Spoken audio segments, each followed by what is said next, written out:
Yo comencé a leer a Jack London por el Che Guevara, porque lo nombra en uno de sus libros. Jack London, que lo veían muchos niños en Colombia en los matinales por Colmillo Blanco. Entonces, es decir, la cultura del Che, realmente solo los que lo estudian saben que es una cultura profunda, una cultura de arco iris, una cultura realmente creativa. Y no se puede ser creativo si no hay el combustible de lo que llamamos algunos valores, pero otros también llamamos valores y categorías, porque el bien y el mal no son valores, eso no es relativo. El bien y el mal son categorías, el hambre es una categoría, eso no es un valor que más o menos es relativo. Es decir, tu hambre te la comprendo, mi hambre no. Esa palabrita de los valores también es una palabrita a analizar. Hay cosas del Che que no solamente son valores, sino categorías con las cuales no negociaba. La década de los 60 marcó mucho en el cambio de la humanidad. Ya lo mencionaba Hugo, todos esos movimientos musicales, sociales, culturales que se dieron en esa década de los 60, indudablemente marcaron y le dieron un nuevo rumbo a esta sociedad contemporánea. Así que de eso se trata, de eso estamos aquí en Anverso y Reverso, tratando de acercarnos a esta figura del Che Guevara. En Diarios de Motocicleta, la película del director brasileño, se me escapa el nombre en este momento, ¿no se acuerdan ustedes? Bueno, ya lo recordaremos. Es esa figura del Che, la camiseta rayada, que llega allá al Amazonas, juega fútbol, y se juega fútbol, y que se va y se encierra por meses en un leprocomio, ¿cierto? Pero hacías una referencia, Hugo, y comentamos ahora con Ángel, del tema del tango mambo, y de cómo una persona como el Che Guevara, argentino, puede llegar a Cuba, donde nos encontramos con ese son cubano, y tratar de fusionar tango, son, no sé si, bueno, musicalmente puede ser, hoy se logran muchas cosas maravillosas, pero en comportamiento, en ideología, en lo que se pensaba en ese momento. Ángel, ¿cómo analizas tú eso? Claro, yo lo que veo ahí es la evolución de un argentino, ¿no? De un argentino que es una persona cargada de muchas cosas muy trascendentales, muy solemnes, ver la vida muy... Que fíjate, extrañamente el Che es un personaje que nos queda en blanco y negro, ¿no? A los Humphrey Bogart, ¿viste? Son esos personajes no ablandados por el color. La épica nos permanece en blanco y negro. Los argentinos, no sé si sigue siendo el argentino ese. Hace muchos años que yo ya no estoy allá, ¿no? Pero el argentino siempre fue un ser en blanco y negro, ¿no? El argentino siempre fue una cosa muy dramática. Y bueno, y algunos cuantos argentinos cuando arrancan, cuando se mandan para arriba, es como que se van flexibilizando, van dejando la rigidez y van creciendo en el conocimiento de otros mundos, en los afectos diferentes, en la liviandad, en la levedad de muchas otras cosas como se viven en América Latina, incluso el drama. El drama pasa más por aquello que decía Cortázar en algún escrito de... Qué risa, todos lloraban, ¿no es cierto? En América Latina hay más esa lectura de qué risa, todos lloraban, ¿no? En Argentina no, si todos lloran, terrible, el llanto de todos, ¿no?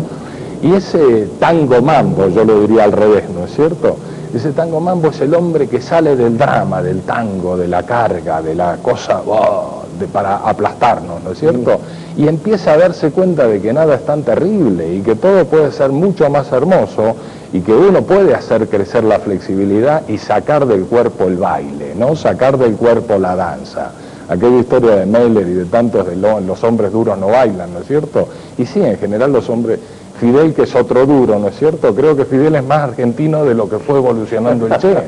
Claro, porque se dan esos cruces distintos. Y esa lanchita, yo la siento como eso, ¿no? Fue ese ir creciendo a través... de esa hermandad de afectos que decía el flaco Bateman, ¿no? Esa que el flaco retomaba de su mamá la cosa de los Rosacruces de la cadena de afectos y la volvía como una cosa de la idiosincrasia. La rumba de acá no es esa rumba cuadrada, la rumba que uno apreció y por la cual uno se quedó en estos paralelos en vez de quedarse en los meridianos.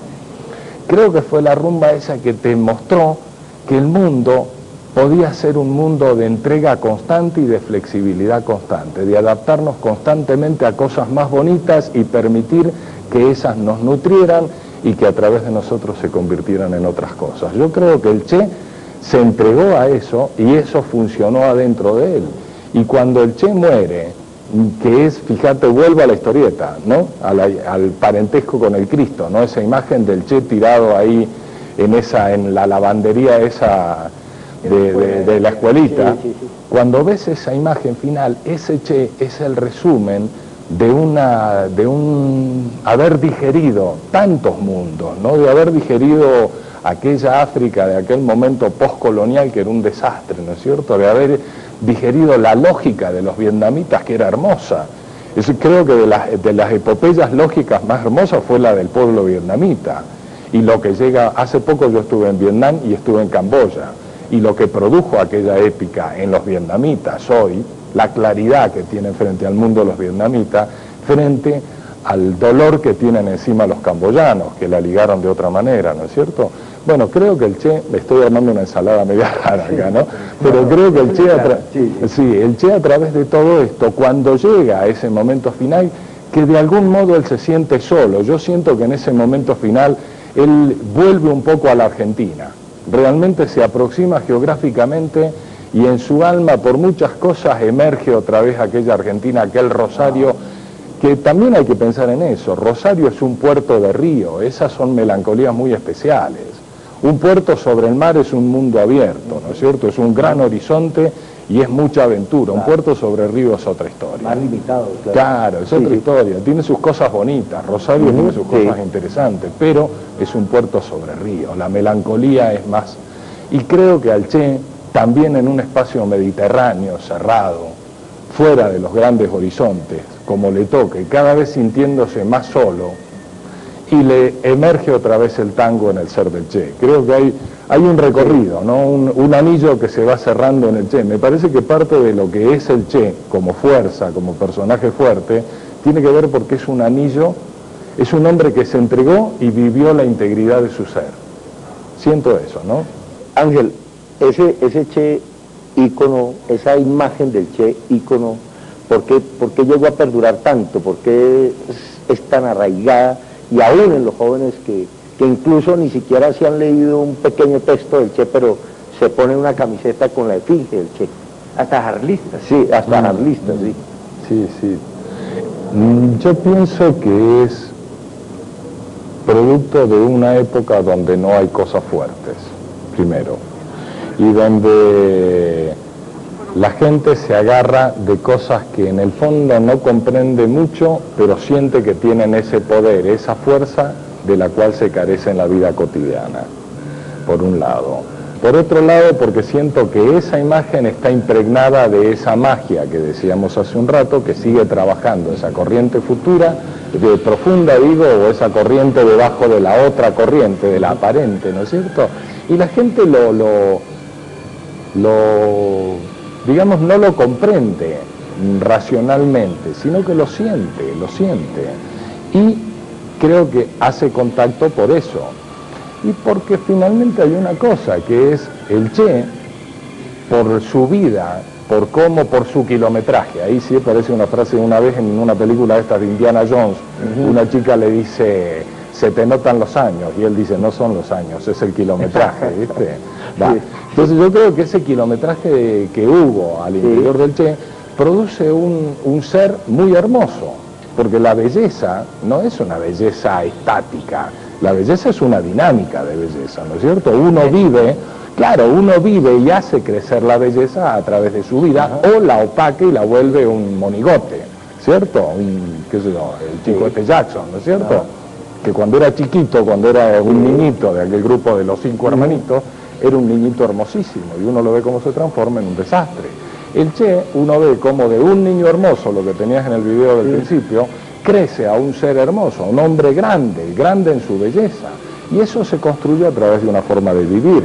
Y luego pasan los años, y lo que la gente sigue reconociendo en un Bolívar, que fue otro que migró a través de los tiempos, ¿no es cierto? En el Che se siente ese haber migrado en una belleza que cada vez, aún hoy supuestamente muerto, una parte del Che muerta, Che sigue viviendo y sigue enriqueciendo su belleza. Y los chicos se agarran de eso. ¿Qué interpretación darle a una efigie del Che en un estadio? Falta sentirse parte de algo porque no hay nada, solo se consumen, de todas las cosas, uno las consume, no las vive. Entonces, uno se agarra de lo poco que hay, unos se agarran de la religión, de Jesucristo, de lo que sea, otros, los chicos, con mayor carga de rebeldía adentro, aunque la vivan muy aplacada, se agarran del Che, porque en el fondo reconocen, intuyen, presienten que ahí hay algo y que algún día va a detonar alguna cosa alrededor de eso, que va a ser otra cosa. Aunque todo toca mis sentidos, nada cautiva mi corazón, y el Che sí cautiva el corazón.